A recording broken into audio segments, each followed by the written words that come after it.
To tickle your imagination.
Here is the crew of the rocket ship Lunar Eagle.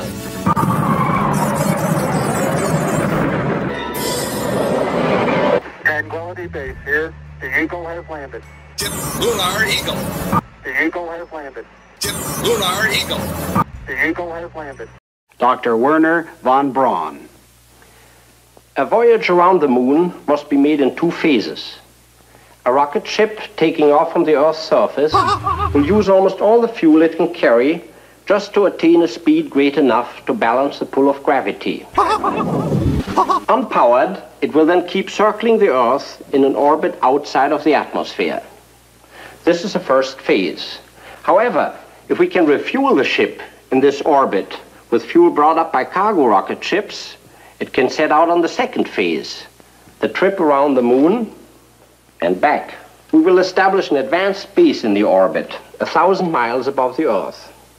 This advanced base, or space station, will be headquarters for the final ascent to the moon.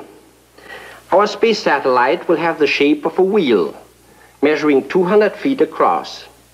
Its outside rim will contain living and working quarters for a crew of 50 men. The entire wheel will slowly rotate at 3 revolutions per minute. The resulting centrifugal force will produce an artificial gravity for the men in the rim. Make money! Notice that the floors are placed so that the men stand with their heads toward the hub. We'll observe every point on the globe as the space station makes its complete trip around the Earth every 2 hours. We have provided a new type of spacesuit. Using gyros and 2 small rocket motors, the operator can tilt and move in any direction. Located outside will be 7 remotely controlled mechanical arms. By rotating himself within the spacesuit, the operator can use any of the arms for the variety of tasks in assembling the space station. Retarded! In the guide ship, the navigator locks his tracking radar on the rising cargo rocket. At about 24 miles altitude, the first stage breaks away and the second stage motors fire. 2 minutes later, the cargo head blasts away from the second stage and continues firing until its speed reaches 18,468 miles per hour. Here, at 1,075 miles up, follows the most precise maneuver of the entire operation. The motor of the cargo rocket is fired again until its speed and course exactly match that of the guide ship.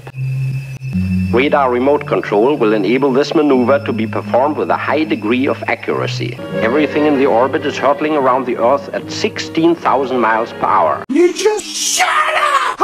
For landing on the moon, I was very excited, and so in order to contain that excitement, to be calm and collected, I had to remind myself frequently as we were coming in that I was back in the simulator. Let's see that again. Back in the simulator. Back in the simulator.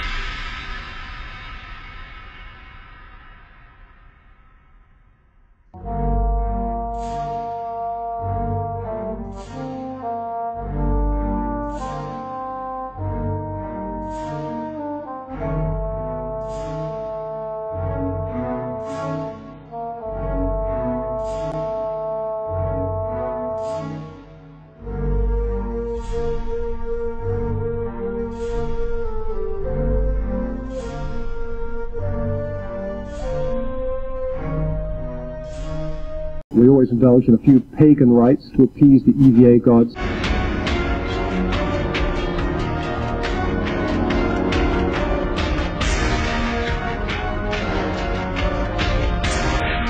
By the time she lands in September, her tally will be 666 days in space.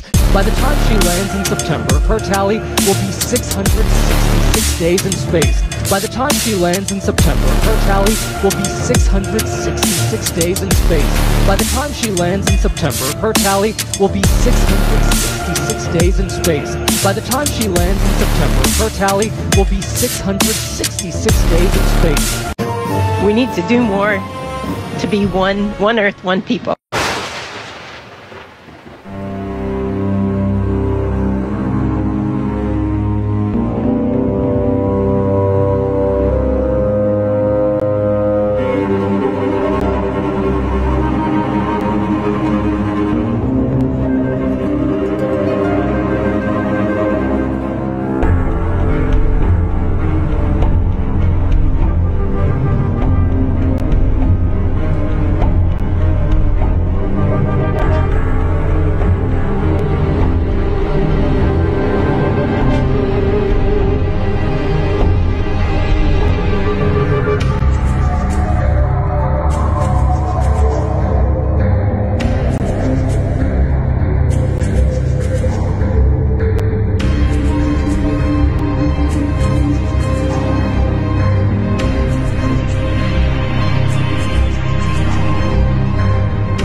This is the control room for NASA's Deep Space Network, and the scientists here still listen for the signals that Voyager is sending. Geostationary orbit, where we keep most of our communication satellites, is further away than that.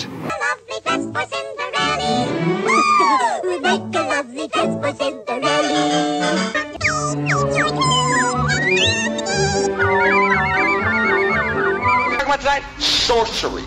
What are we talking about tonight? Getting inside your mind and messing with you, controlling your thought process. We want your soul. We want your soul. We want your soul. We want your soul. We want your soul. We want your soul. We want your soul. We want your soul. We want your soul. We want your soul. We want your soul.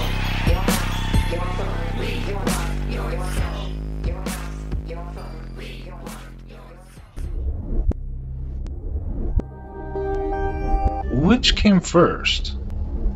The science or the fiction?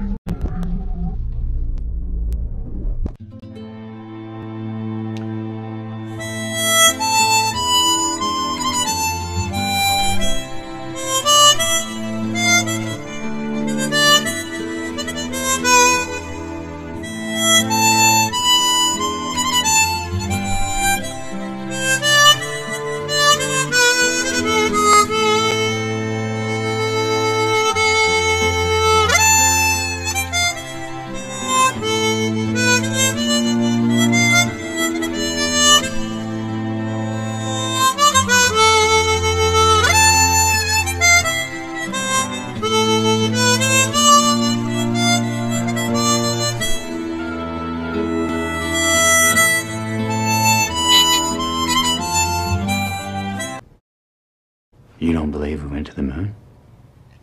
I believe it was a brilliant piece of propaganda. I believe it was a brilliant piece of propaganda. Brilliant piece of propaganda.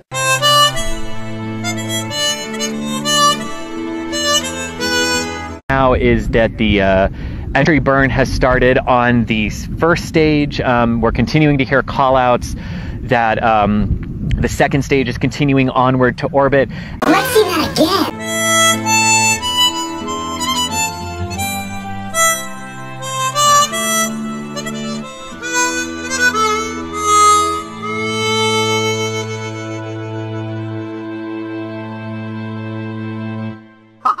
Retarded!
It is good to see the whole earth.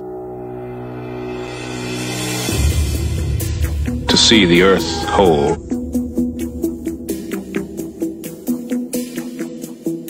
The tired astronauts would sleep. I don't recall what stars we could see. I don't remember seeing any. There are a lot of stars. The sky, of course, was black. There are a lot of stars, and they're all fixed relative to each other. When you look out into deep space, it's the darkest black you can imagine. The biggest visual surprise was just how black the sky was. And we could not see stars. But then you have this black sky, a sky blacker than black. I've often tried to explain the difference between darkness or blackness. Blackness is the endlessness of it all. It's hard to comprehend.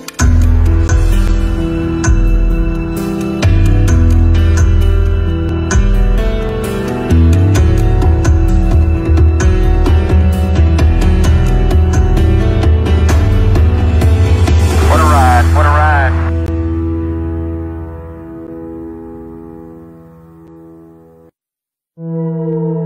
A perfect liftoff, and the astronauts are now in lunar orbit, ready to join for the journey home.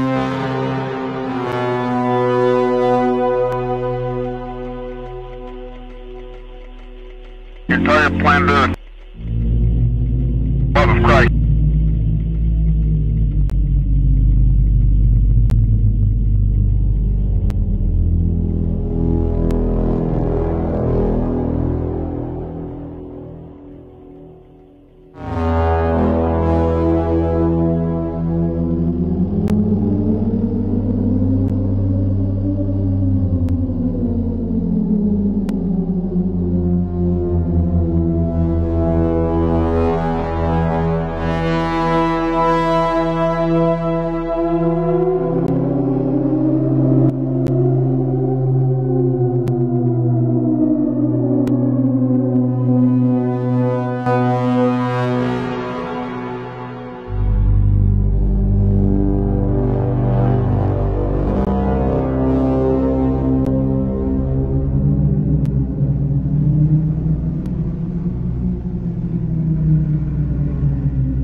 To tickle your imagination.